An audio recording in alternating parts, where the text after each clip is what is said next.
Nakakamangha yung mga tao kung paanong lahat sila paniwalang yung paliwanag nila ang pinakatotoo, tapos hindi naman sila willing ilaban ng debate.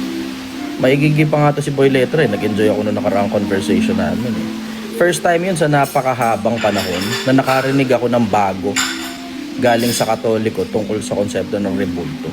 Kasi yung rebulto na yan, isa sa mga pinakapalasak na topic na yan Isa sa mga pinakapalasak na topic. Kaya nga nag-enjoy ako napakinggan si Boy Letra nung nakaraan nung nagsasalita siya. Meron siyang nahanap sa Biblia na in fairness, napakabago talaga sa pandinig ko. May nahanap na bago si Boy Letra. Nakakatuwa yun, sobra. Nakakatuwa. Napakabihira sa mahabang panahon na pakikipagdebate ko. Yan kasing konsepto ng rebulto, isa sa mga pinaka-boring na topic na yan para sa akin.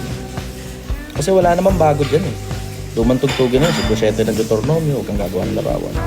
Pero nakahanap si Boy Letra, in fairness sa kanya. Nakahanap siya ng bagong bala dun. First time sa napakahabang panahon na meron ako narinig na bago tungkol sa konsepto ng rebulto galing sa Katolisismo. Good job ka dun, Boy Letra, in fairness Nag-enjoy ako rin sa huling kwentuhan natin. Alam mo yung konsepto kasi ng pagkikipagdebate, hindi mo kailangan awayin yung taong kakontra mo ng paniniwala. Labasan lang ng karunungan, pero hindi kailangan ng awayin o parang magalit ka dun sa kausap dahil lang magkaiba kayo ng paniniwala.